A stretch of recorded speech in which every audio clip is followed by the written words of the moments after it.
Fala, filhotes, vocês estão vivos? No vídeo de agora nós vamos falar sobre o cuidado de si, o conhecimento da alma, na obra Alcibíades I de Platão. E também falar do cuidado de si e o modo de vida segundo a obra O Lax de Platão.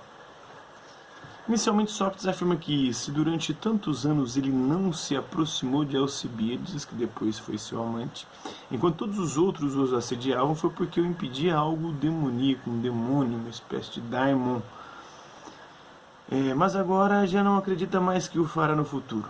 Alcibíades, recém saiu da adolescência, é órfão de mãe e pai, tutelado por Péricles, educado por um escravo da Trácia, abandonado por seus amantes porque já passou seu ponto maduro, já não é mais um jovenzinho, eles gostavam de jovenzinhos, né, que eram mais vigorosos.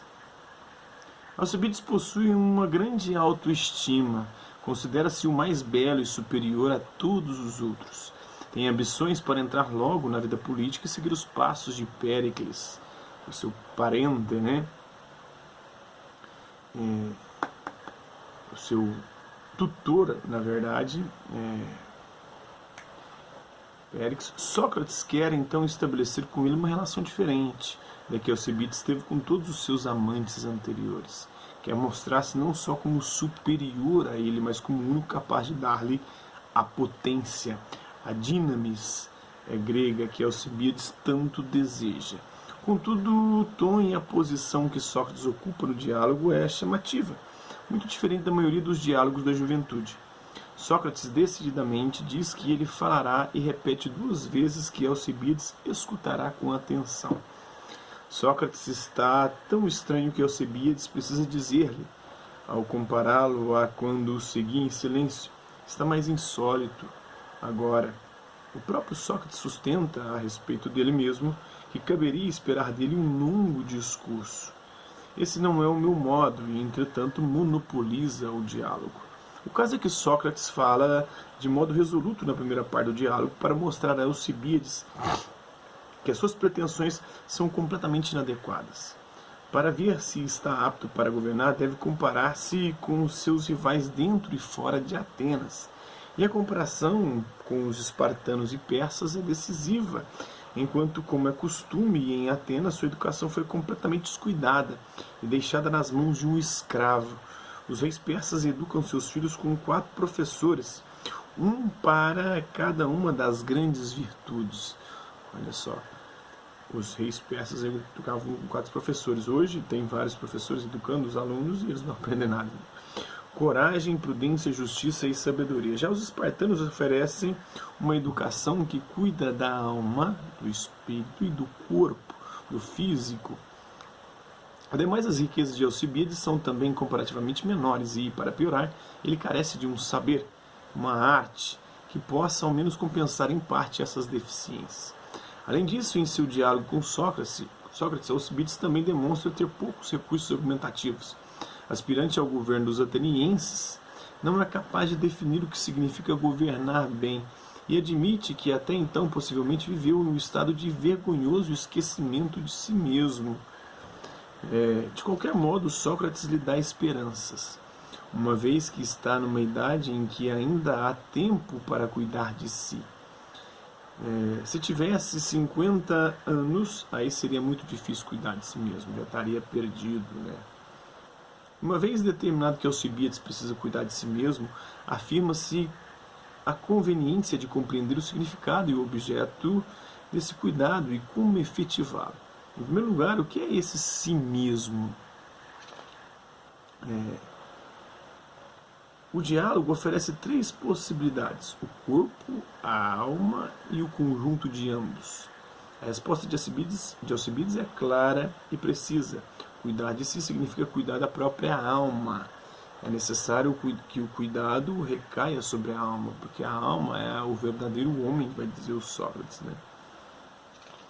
Enquanto quem conhece o próprio corpo só conhece o que é governado. Quem governa o corpo é a alma, por isso o cuidado tem que ser com a alma, porque é ela quem vai controlar e dominar o corpo. Depois o Nietzsche vai criticar isso, dizendo que a razão, a alma tem que dominar o corpo, pelo contrário. Corpo e alma têm que se satisfazerem juntos.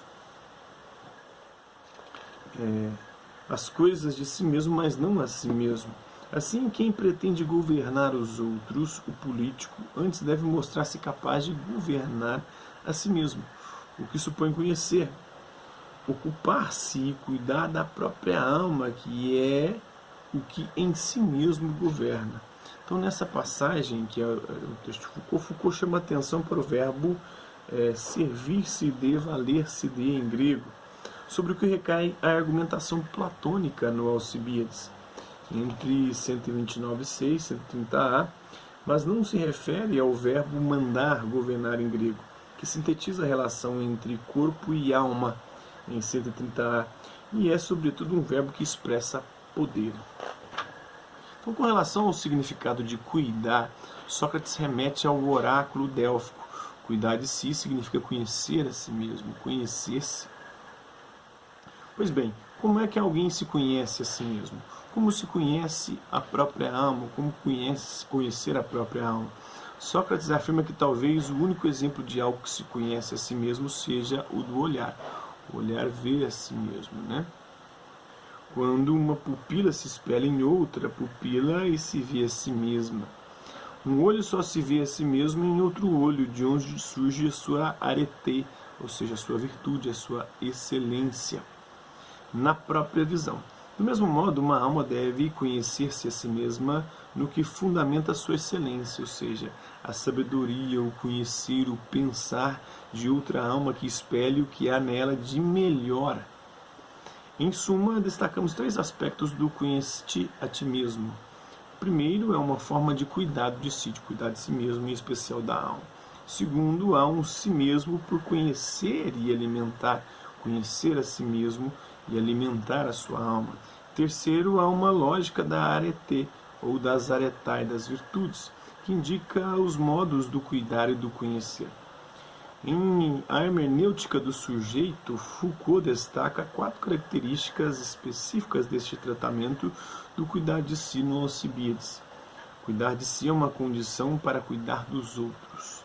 O cuidado fundamenta-se numa necessidade de projeção política do sujeito, cuidando de si para cuidar dos outros.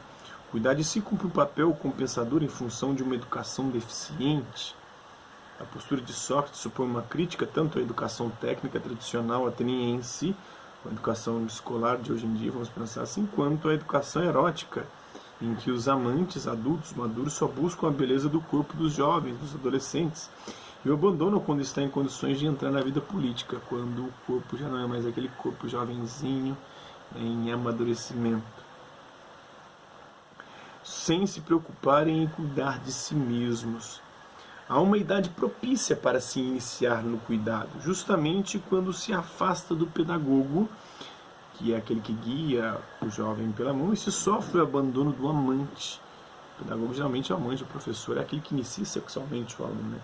E, consequentemente, há também uma idade que não é propícia para essa iniciação. O cuidado de si se justifica também pela ignorância do objeto desejado. O fato de que Alcibíades, aspirante a governar os outros, ignore o significado de governar. Ele quer governar sem saber o que é governar. Bem, é um indicador de que deve cuidar de si mesmo, o que não tem feito até então, o que não tinha feito até então. Foucault aponta o caráter paradoxal desta relação do sujeito consigo mesmo. De certo modo, ao tornar-se objeto do próprio cuidado, a alma torna-se exterior a si mesma. Ela cuida e é cuidada ao mesmo tempo, na medida em que a técnica que permite cuidar de si está dada pela inscrição délfica, o gnote auton, em grego, que traduzindo significa conhece-te a ti mesmo. Ao menos nesse diálogo, o conhecer-se a si mesmo se justifica e adquire sentido no âmbito do cuidar de si. Esse é para Foucault um momento fundante, a partir do qual as práticas espirituais, esse sofisticado e complexo conjunto de técnicas, exercícios e atividades do sujeito consigo mesmo passa a se organizar sob a perspectiva do conhecimento de si. O próprio Platão, em seus diálogos da maturidade da velhice, desenvolve e consolida essa perspectiva que ele mesmo inaugura no Alcibíades. E essa linha vai desembocar no momento cartesiano já antecipado. Agora vamos falar do cuidado de si, modo de vida no Lax, outra obra platônica. Contudo, as coisas nunca são tão simples, e no próprio Platão há outras maneiras de responder essas perguntas. Foucault analisa-as em seu último curso de 1984, intitulado A Coragem da Verdade. Em dos diálogos da juventude de Platão há uma certa semelhança inicial entre o Alcibíades e o Laques. Com efeito, os dois se originam em uma certa relação entre educação e negligência. O propósito do Laques de estudo. Lisímaco e Melesias receberam, assim como Alcibíades, uma educação negligente ao longo da sua formação. Seus pais, Aristides e Tucídides, foram eminentes homens públicos da política externa e interna de Atenas, da guerra e da paz, mas se despreocuparam completamente do cuidado de seus filhos. Ao contrário, Lisímaco e Melesias, fruto dessa educação, não têm uma vida de que possam se orgulhar e nem querem repetir com os seus filhos, que levam os seus mesmos nomes, o que seus pais fizeram com eles. Por isso consultam dois notáveis cidadãos, o Laques e Nícias, sobre os saberes que é preciso ensinar aos jovens, que é necessário ensinar para a juventude. No entanto, também há diferenças significativas entre as estruturas dramáticas do Laques, da obra O Laques, e da obra Alcibíades de Platão. No primeiro, o diálogo não é tão íntimo e nem tão direto com o interessado, mas há mais interlocutores de idades diferentes, em geral pessoas de alto reconhecimento social. Sócrates não busca o diálogo, mas é procurado. Não fala de maneira tão segura sobre si. De fato, Sócrates só intervém depois que Nícias e Laques não chegam a um acordo sobre a resposta que merecem Lisímaco e Melesias. Então, Laques e Nícias são figuras de renome, estrategistas na guerra e políticos na paz. Ambos morrem em contexto militar. Laques na Batalha de Mantiné, em 418 a.C., e Nícias na trágica expedição à Sicília, a qual ele mesmo se opôs. O desastre para os atenienses foi, segundo Tucídides, nas suas histórias, fruto de sua própria indecisão. Nícias acabou executado pelos siracusanos em 413 a.C. Contudo, é um dos grandes personagens do cenário político ateniense depois da morte de Péricles, no começo da Guerra do Peloponeso. Então, só um pouquinho do cuidado de si, do modo de vida e do conhecimento da alma, segundo duas obras importantes de Platão, que são o Alcibíades e o Laques, na perspectiva de Michel Foucault, filósofo francês do século XX. É isso aí, espero que vocês tenham gostado do vídeo. Quem curtiu, dá um like, quem não curtiu, dá um dislike. Quem se interessar pelo conteúdo do canal, é só se inscrever, ativar o sininho e guardar os próximos vídeos e as próximas notificações. Deixe também seu comentário falando sobre o que você tem achado dos vídeos e também sugestões de temas e assuntos que possam ser abordados ou para que eu possa abordar em vídeos posteriores. É isso aí, hasta la vista, babies, e até a próxima.